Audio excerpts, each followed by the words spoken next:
Ganito kalaki ang flood control project dito sa Japan. At dito naman sa Bulacan, ganito sobrang nakakilabot at nakakatakot ang flood control project dito sa Pilipinas. Pero wala pang isang taon mula nang gawin ito, bakit biglang gumuho ang flood control project? Cost the government an estimated 100 billion pesos. At ano ang pinagkaiba ng mga proyekto sa Japan versus sa Pilipinas? At ngayong araw, papasukin at iimbestigahan namin Ang nakakatakot na proyekto na mas malala pa sa multo. at Agent Tony, ano yun? At yun ang korupsyon.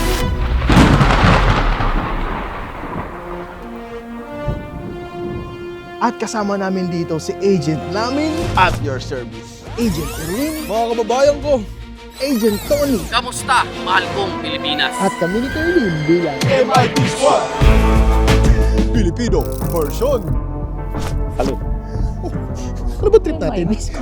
Kaya pala tayo nakaganito ah. Oh, investigador tayo eh. Ota, Panoorin nyo to sa saksi. ano ba na? Vlog lang to, vlog. Vlog lang pala, sorry. At para sa mga kababayan natin Pilipino, lumipad talaga kami biglaan papuntang Tokyo, Japan para lang mabusisi at mapakita sa inyo gaano kaganda ang flood control project dito sa Japan. At kasama natin dito ang pinakagwapong pinsan na hapon, ex-Filipino. Kamustahin mo sila? Kumusta? Uy, wag mong sutahin sila. Kayo lahat.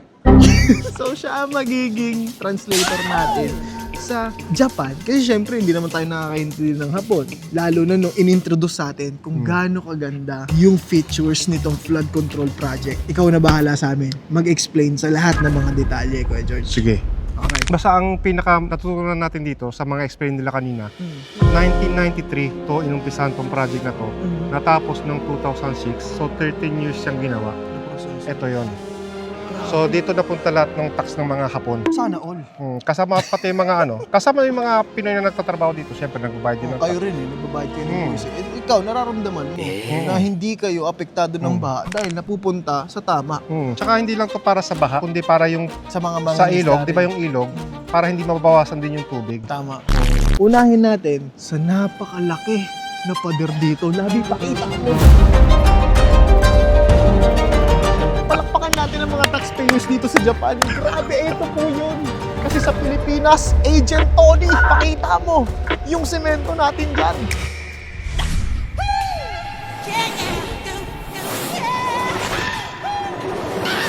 Agent Bon, itataya namin ang buhay namin para sa misyon na to.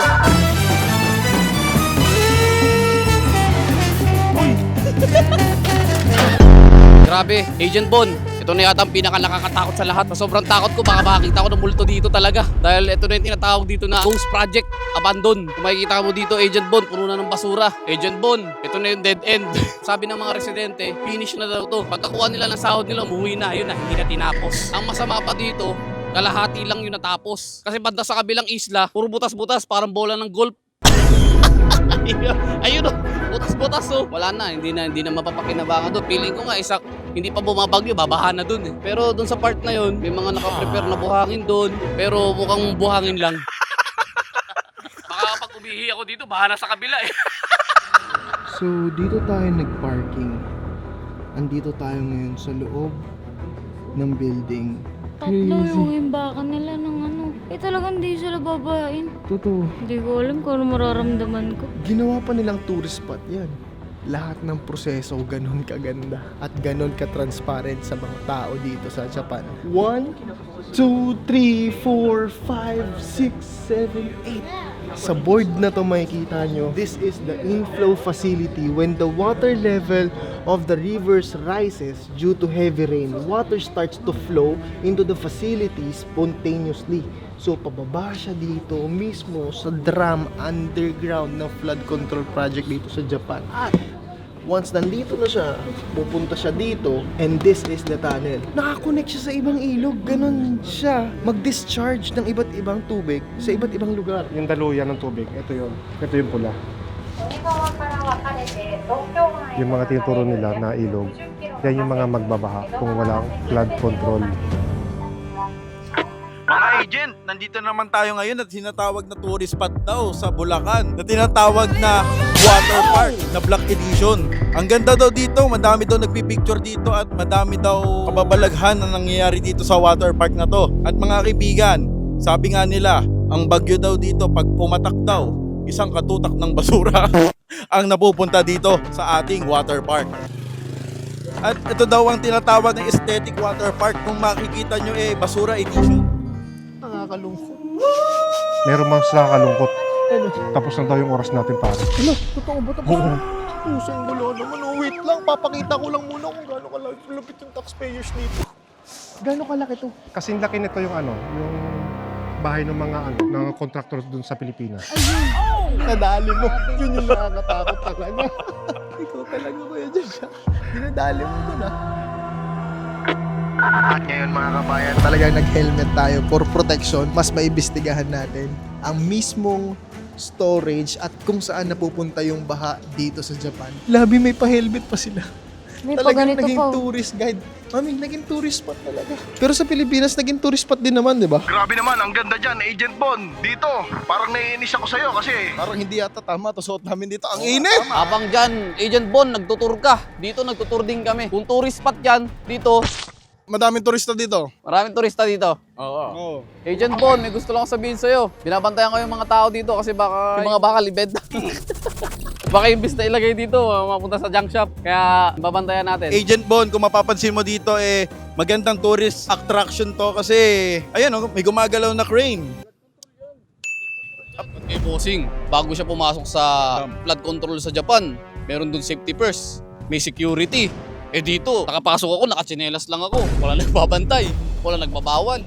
Eh supposedly, dapat yung mga ganitong structure, bawal dito. Medyo masama ang tingin ng mga tao dito sa atin. Oo nga Baka iniisip nila, gawin natin tong ghost project. Ang kakasabi lang nito, repair daw, nasira daw kasi dati.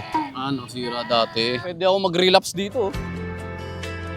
Ayoko na! Alam mo, parang ganagandaan nito. Itong proyekto nila, hindi nila tinatago sa public. Totoo. Open for public siya, even for foreigners katulad natin. Correct. Open book, bukas Totoo. na libro ang kanilang proyekto. Correct. At kahit sa operating room, kitang-kita natin yung CCTVs, lahat talagang may transparency at honesty sa lahat ng mga tao dito kahit sa foreigners.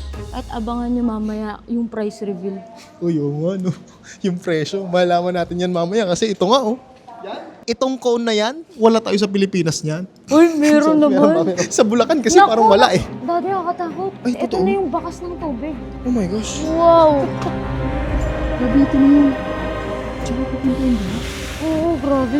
Ay, kanina nandun tayo. Ay, totoo. Ayun, nandun tayo. Kasi ngayon nandito na tayo.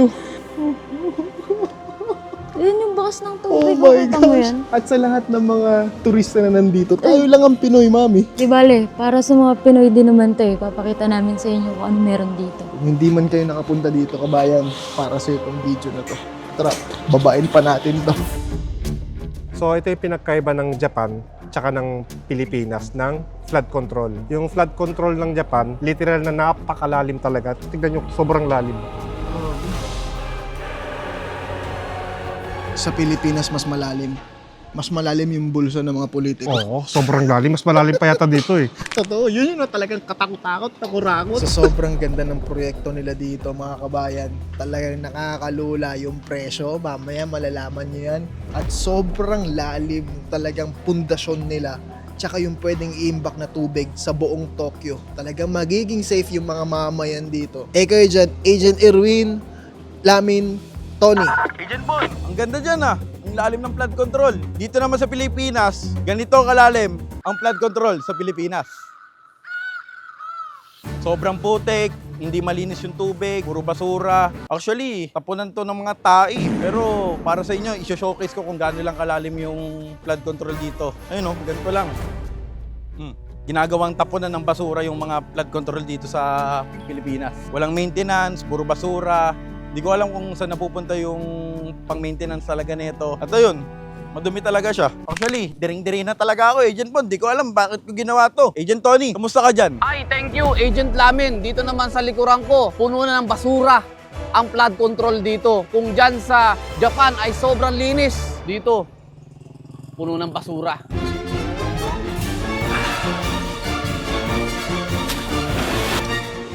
Kahit nga isda dito, hindi na mabubuhay. Isa pa sa napansin ko dito, Agent Lamin, may mga butas na yung flood control dito. Halatang tinipid at yung iba wala ng bakal. Delikado. Kasi kapag umulan, baba agad. Eh ikaw, Agent Irwin, ano lagay mo dyan? Kung dyan sa Japan, sobrang lalim ng flood control project. Dito sa Pilipinas, sobrang lalim din para sa mga daga. Kaya kapag yung tubig dito tumaas, yung mga cases ng leptospirosis, tumataas rin. Ayos, di ba?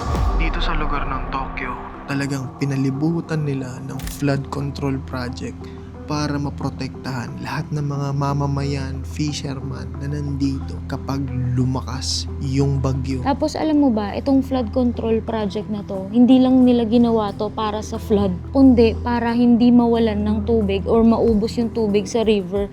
Kasi kapag tagtuyot. kasi ang iniisip nila, yung mga fisherman, yung mga manggagawa na kailangan ng river, hindi sila mawalan ng kabuhayan. Kaya yung mga kapag mangingisda. kaya kapag nag-low tide, nawalan ng tubig yung river, pinupuno ulit nila. Wow, grabe. Isipin niyo yun, ganun magmahal ang mga proyekto ng Japan dito sa mga mamamayan nila. At yun yung nawala sa Pilipinas, yung pagmamahal. Dahil yung pagmamahal, naging multo.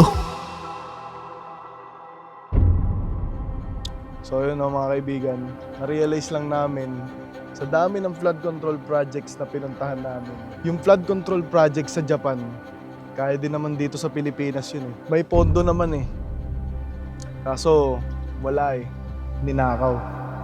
Ayun, syempre, gusto ko rin kunin yung reaksyon ng pinsan ko na nandito nakatira sa Japan. Ano yung dalangin at pangarap mo sa bansang Pilipinas, kuya? Siyempre, unang-una, hindi naman kami mga patpat dito sa Japan eh. Kung hindi mahirap yung Pilipinas. Siyempre, sino ba naman may gustong Pilipino na maninirahan sa ibang bansa? Wala, di ba? Hanggat maaari, gusto natin sa bayan natin. Kaya lang, sa sobrang hirap ng buhay, mas pinipili natin mga ibang bansa. Kasi mas maganda yung paraan ng batas nila eh, kaysa sa atin eh. Ito, katulad nito nasa likod namin, sobrang wala talagang gawa. Hindi tayo mahal ng gobyerno natin. Mahal lang nila tayo kapag eleksyon. At yun yung dalangin namin na hindi lang matuloy yung mga proyekto. Yung pangarap namin ay magkaroon tayo ng pag-asa na yung mga taong namumuno sa Pilipinas ay magkaroon sila ng mas malaki na pagmamahal sa bayan, hindi sa pondo ng bayan. Kagaya nyo, kagaya namin, umaasa pa rin kami na balang araw matatapos din tong problema na to.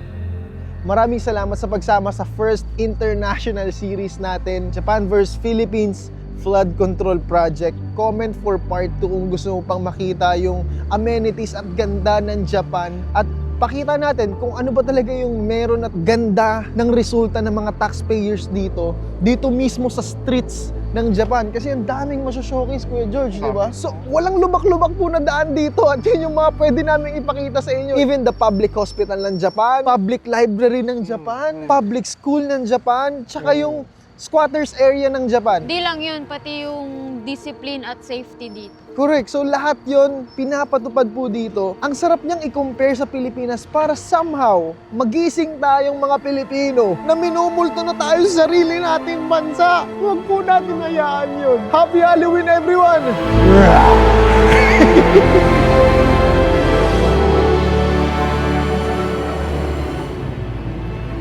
They will try to hide the sun, posing as the moon.